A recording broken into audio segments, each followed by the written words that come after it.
Hi, I'm Destiny. If you're wondering about that kind of crazy intro, I will explain it soon. Right now I've got the Springfield XD-S in 9mm. You can see on the bench I've got 3 magazines. It only ships with 2 7-round mags, but Springfield threw in a 9-round extended cap mag just for me to kind of try out. So you get the benefit of seeing how the gun handles with each of them. I have reviewed the XDS in 45 before, and you can check out that video if you haven't already. I've shot the XDS in 9 at SHOT Show a little bit, but for this review I put a lot more rounds downrange. Right here, I like this shot because you can see that bright red fiber optic front sight. Both models of the XDS has that. I think having it be such like a high vis sight helps me with my target acquisition and alignment between shots. You can look at my groupings. I don't seem to struggle too much with keeping the groupings relatively tight. I think another thing that contributes to that is the short resetting trigger. And the pull is only 6 pounds and 12 ounces, I believe is what I measured.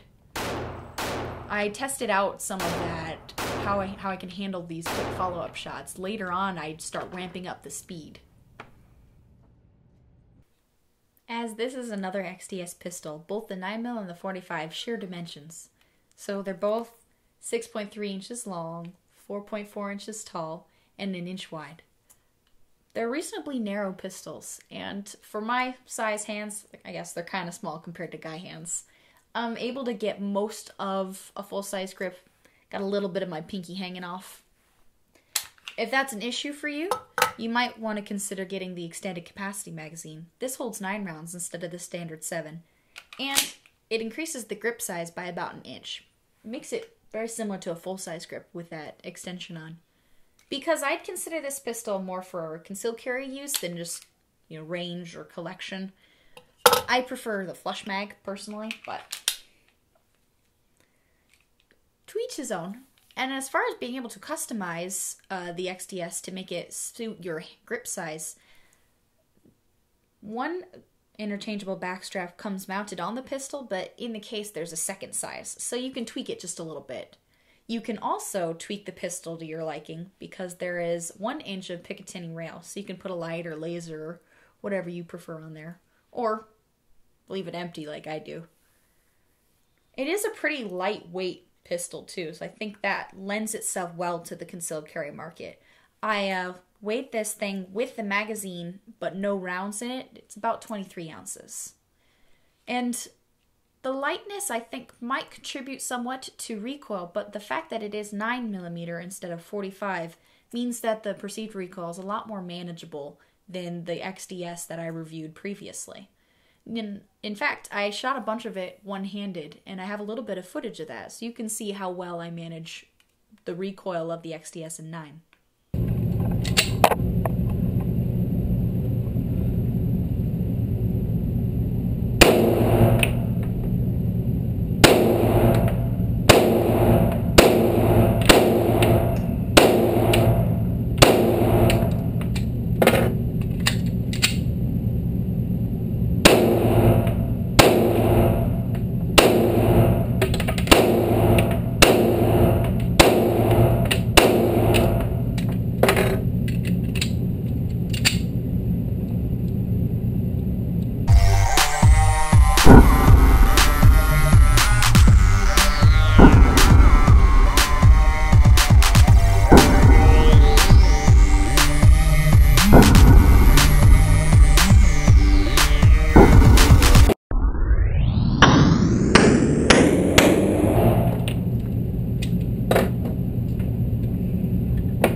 Yeah, that was fun. The XDS has a grip safety, but in addition to that, it also has a loaded chamber indicator. When there's a round in the magazine, this protrudes, and you can actually feel it as well as being able to see it. There is a 3.3-inch barrel, and both the barrel and the slide have a melanite finish. Now, these cocking serrations, Springfield calls them sure grasp because they extend to the top of the slide. And they're rounded, so they're supposed to not catch on things when you're drawing from concealed carry, but still have enough purchase for you to chamber around easily. These serrations come in handy, you'll see in the next footage, because I'm going to do some mag dumps, and I'm going to go through the rounds pretty quickly and need to chamber around with some speed.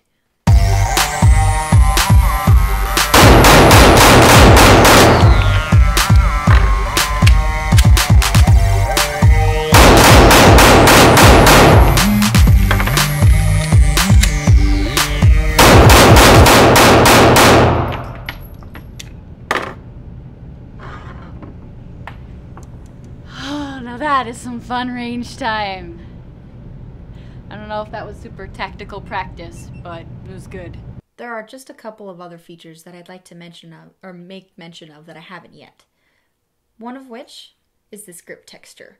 It's aggressive, and it's both on the back strap and the front strap, as well as on the face of the grip. It helps get a little extra purchase and make a firm grip because it's so aggressive, even during rapid fire or with moist hands. Another of the features I want to mention is the fact that the magazine release is ambidextrous. Not just that you can switch it from left or right, but there are fully functional mag releases on both sides already. So you can eject it either way. And once you've ejected it, you can see you've got a little bit of a bevel in the mag well. I've only put about 600 rounds through this pistol at this point. I'd like to put a little bit more with, but with the ammo crunch, it's sometimes a little hard to get a hold of the ammo I'd like to shoot. But in that 600 rounds, I haven't yet had any errors of any kind. So it's feeding the way it's supposed to, ejecting the casings the way it's supposed to. And it's been overall a pretty fun pistol to shoot. I think it'll be very competitive with some of the other single stack 9mm on the concealed carry market, right along the lines of the Beretta Nano or the Smith & Wesson M&P Shield. And besides being a viable option that you may like to consider as a concealed carry pistol, it's also just fun to take out to the range, just like its big brother.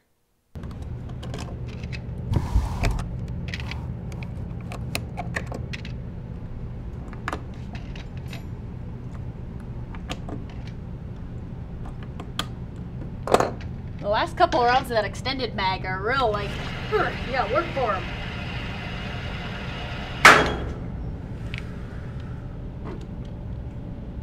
I'll start with the small ones.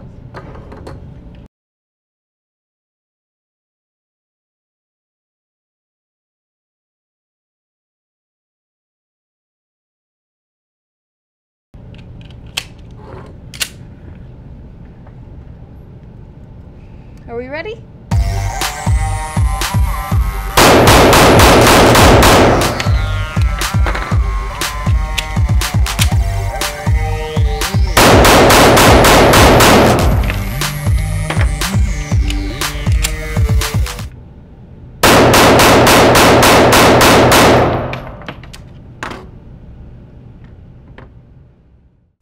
So, if you're still here, you're probably wondering who I am.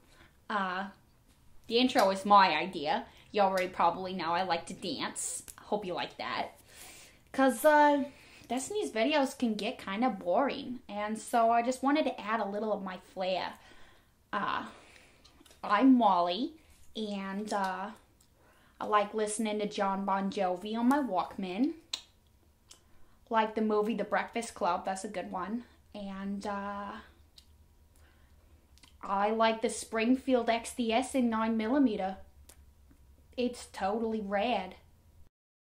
Hey, I'm Destinee. What am I about? Well, first thing, I'm a shooter.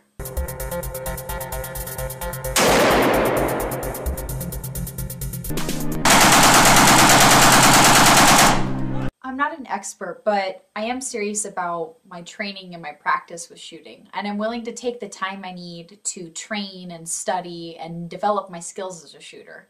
And along the way, I do have fun taking my experiences and putting them to film and music, and I put those on my YouTube channel.